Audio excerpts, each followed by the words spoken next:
What is going on, guys? It's Stab, and today we are back with our first video in a long time. We have not been on this channel in probably 5 months, but we're trying to get back into it. We actually joined a new league, not the MPL, we are back in that as well, but we are in the GPL, which I think is the Global Pokemon League. I'm not too sure what the name actually is, but I take it over from my friend Nick.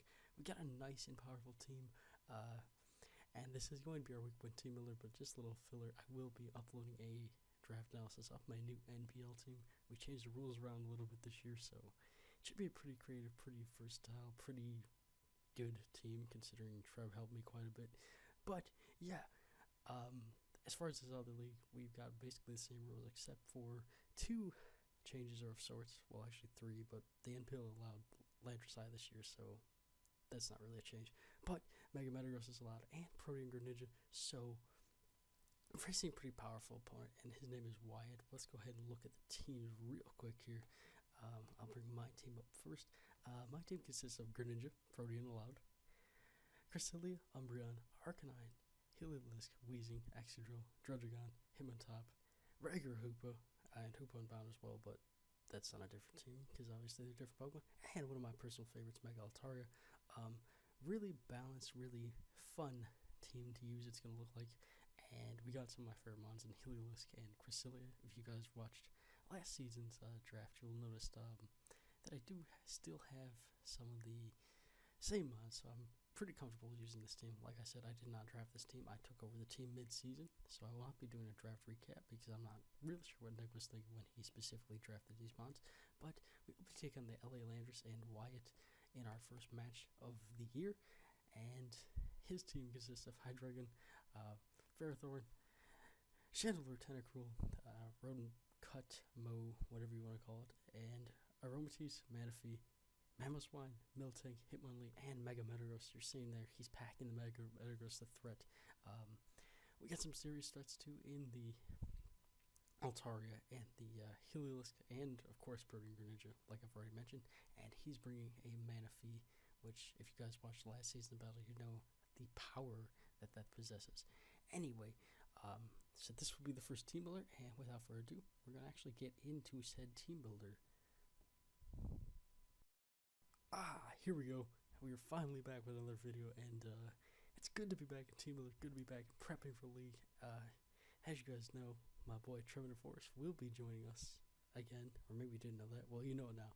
But if you guys watch A-Drive and Mega Mogwai and all the GBA guys, most of which are not actually that great, you better start watching Trev the King. His link will be in the description. Trev is a very underrated, very under the radar league format player, and I'm glad to have him on my side. So we built this team together, and I think in the future I'm going to build my team from scratch, or I already have a build obviously, but go through my exact thought process on which mods I chose and why. But I didn't have a lot of time. This video was supposed to be up this morning, but I got up early before work to record it, and then I didn't record it, and then yeah, that kind of is what happened. But for now, we're just going to do it this way, and I'm going to try to remember as best I can the order of what I picked and why and all that shit. Obviously, you guys can see on the video that we have a nice and powerful layout that was done with my friend Tom, Ultra Tom from Twitter. Shout out to him. He does really nice graphics. He's a really nice guy. So he made this for us for free. Big deal. And yeah, we're going to go into the video now. Now, looking at the threats that Mr. Wyatt had, he had a lot of team members, such as Hydreigon, the thing. His team should be popping up somewhere around the right side of the screen. But as you're going to see, he has like the Hydreigon, even the Ferrothorn, the Mamoswine, and stuff like that. Bottom line is he was very weak to Greninja, so that was a Pokemon that I knew I wanted to use right away. Not to mention, we haven't used Protean Greninja in the OU ladder in quite a long time, so definitely a chance to use it. So first thing I wanted was I knew I wanted max special attack, just because that's Greninja's best offensive stat, and definitely something we could take advantage of in this game. I didn't know if I wanted modest or timid right off the bat, but looking at it, it was better to go timid just because he does have Metagross. I guess we'll go over the EVs first. So we have max special attack, like I talked about. to maximize our offensive output. And then we have 160 speed in 160 EVs in speed. But something you guys, newer players in the format, may not know, somebody who's fast like Greninja that reaches 377 max timid speed. You don't always have to run that much speed. You should just try to key in on a Pokemon that is fast enough where you can outspeed a lot of different threats on your opponent's team. In this case, Greninja is able to outspeed every Pokemon who's not Scarfed, obviously, because that makes a Pokemon really fast.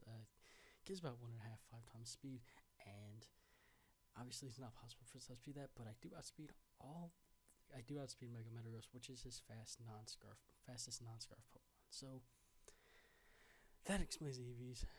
As far as attacks, we know he won Scald. He does have a lot of physical attackers. The Metagross, the Hitmonlee, even the Ferrothorn, and the Miltank, as far as walls, would not appreciate a burn and will limit their longevity. So we went Scald over Hydro Pump. Hydro Pump is stronger, but we have a pretty bad luck scenario here with the Hydro Pump miss, so I chose not to do it. Ice Beam hits a lot of his team for either super effective or neutral damage, as you can see right over here.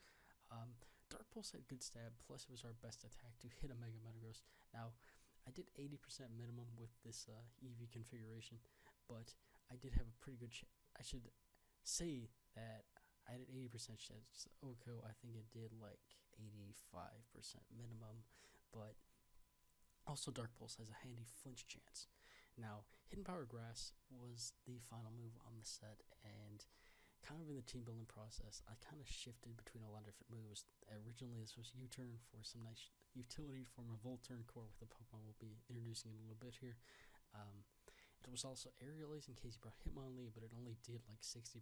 And if he Mach Punched me, I probably would have died. Or if he could have just high jump kicked me, actually, because Greninja's frail, even though I would have taken on the flying type. Low kick was another option for about 3 seconds when I realized it only did about 38% to Miltank, so that was quick out the window. And I wanted to do Grass Knot just because it hit the Mamoswine and the Manaphy pretty hard. The problem is that Manaphy is really light, so it really didn't do that much, and he has a Rotom-Mow here, so he could easily switch into that and basically put me in a really bad position had he been Scarfed. So eventually I decided Hidden Power Grass. Hidden Power Grass, along with my ability to outspeed Manaphy, is a guaranteed 2-hit KO. And I think on Mamoswine it was an 80% chance to one-shot. The reason a lot of this is past tense verbiage here is that we already had the match, and I think for next time I definitely am going to try to get the match, get the team alert up before the match even happens, just so you don't have that little hint on what went on. But it was a very good game, I will say that right off the bat. Yeah, so that is Greninja. Greninja will be one of the biggest threats to his team in this game. I believe the next Pokemon we talked about, Trip and I really wanted to use Arcanine in a pretty special way, but we didn't know what set just off the bat, so we decided with our Cresselia to roll with our Cresselia next. Pretty simple EV spread, bold, max defense, max HP. A lot of his physical threats being the Hitmonlee and the Mega Metagross. Didn't really appreciate Cresselia. Like, Cresselia was basically our only check to Mega Metagross. So we went Psyshock. Granted that his Hydreigon now walls us, but it was our best offensive option. We have Thunder Wave for Mega Metagross, Moonlight for recovery, and then Lunar Dance to support a Pokemon down the line that we kind of center this team around. So, thirdly, I'm going to skip over these two just to go in kind of the order that we decided on said Pokemon. Third was Mr. Heliolisk. Now, Heliolisk is very fast for the tier. It's got base 109, which is kind of missing that key 110 speed tier, but it is fast enough to pose a pretty big threat to especially some offensive mods and of course some balls, because it will hit hard enough. Now, deciding on the item was kind of hard just because on a Calc Life Orb, it didn't guarantee a 2-hit KO on Manaphy if Manaphy was max HP. So I ended up rolling with the choice specs, which will guarantee a 2-hit KO rather easily. We got Volt Switch on here for Momentum. Thunderbolt, like I meant, that is our best chance to hit Manaphy the hardest. Dark Pulse for Mega Metagross. And then Hyper Voice really hit most of his team for at least neutral coverage. Like it kind of got walled by Ferrothorn, but Ferrothorn was not the biggest threat to Heliolisk at all, especially since we did have rather solid switch into that. Now, after we had these 3 Pokemon, the Cresselia, the Greninja, and the Heliolisk here, we finally came up with the Arcanine set. Now, I'm not going to spoil the Arcanine set that we originally were going to run just because it was really cool and we might actually get to use it again later down the road. But we are rolling with an offensive Arcanine. Not something I've used in a while. I've used it a lot personally in the black and white UU tier, but haven't really gotten to use it in Wi-Fi battles or anything like that, even on the ladder, in Oras and beyond. But we're rolling with an offensive agility set. Now, agility is really cool, and I'll explain that in a minute, but our attacks will be Flare Blitz, Close Combat, and Wild Charge. Flare Blitz handles basically most things on his team, bar Hydreigon, which is why we have Close Combat. We also have Close Combat if it's Miltank. Miltank does have to have significant defensive investment to be able to live 2 close combats. And then lastly, we have Wild Charge to hit the Manaphy. These attacks pretty much hit his entire team. Now, the EV spread's kind of interesting. The HP was kind of a leftover. We knew we wanted max attack. We could afford to run Adamant because after +2 with speed with the agility and this investment of 72 EVs, we could outspeed a timid Scarf Hydreigon max speed rather easily and knock it out with close combat. And then we just invested 184 HP for some added bulk. Next on the line, we had not Mega Metagross. That's the steel tip on Wyatt's team, but we got our boy Excadrill. A little throwback Thursday, even though this will be up on Saturday. So we want to go offensive Excadrill just because Ironhead and Earthquake hit pretty much the majority of his team, and we could get a significant amount of damage off on a lot of things, including the Mega Metagross. We're running Mold Breaker just because he does have things like Rotom and Hydreigon to break off that Levitate and hit them back with Earthquake relatively hard because Rotom takes neutral damage and Hydreigon, I'm pretty sure, is frail enough to die to pretty much any variant. EVs here, a little bit of bulk in HP just to take physical hits a little bit better. We can take a Bullet Punch. We can take pretty much at least one hit the Mega Metagross wants to go for, bar Earthquake. Max attack, just to give us the most offensive output that we can get. And then the 192 speed Jolly actually is enough speed to outspeed Jolly, Mamoswine, and Ironhead barring a sash. It was basically a definite KO. So rolling with that. Moveset wise, like I explained a little bit earlier, Ironhead plus Earthquake hit the majority of the team pretty hard, bar like Ferrothorn. We knew we had Rapid Spin just because we were trying to sweep Arcanine, or planning to sweep Arcanine. And we couldn't afford to have rocks or any of the spike stack that Ferrothorn could provide, so we needed Rapid Spin. Now this third move slot here, where I have Stealth Rock as a final draft, was originally X-Scissor. It hit the Rotom and the Hydreigon pretty hard, super effectively at least, but really Earthquake in the grand scheme of things hit those things anyway, so we changed it over to Stealth Rock just in case we need a little bit of chip damage on things, and it kind of wore down the Chandelure in case he chose to bring that. And then lastly, we needed a 6 slot. Originally this was Weezing. Weezing checked his Metagross pretty well. Really, but because of the team setup, we needed to potentially run Spadef, which means we would have been basically one-shotted by Zen Headblitz, so that wouldn't have been good. We decided on Scarf Hoopa because it also outspeeds Mega Metagross and gave a lot of utility to the team, plus we could trick some of his walls should that have been a situation.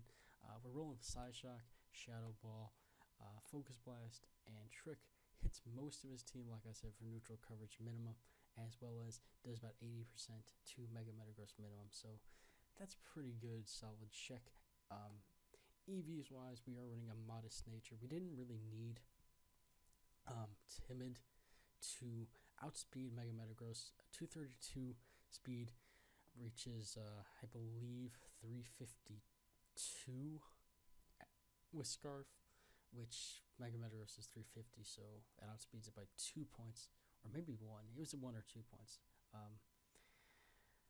Max special attack, just get it off as much damage as possible, and then we invested the remaining 24 in physical defense just to take a bullet punch a little better, but Hoopa's still really frail, so it did like 38 to 45 minimum.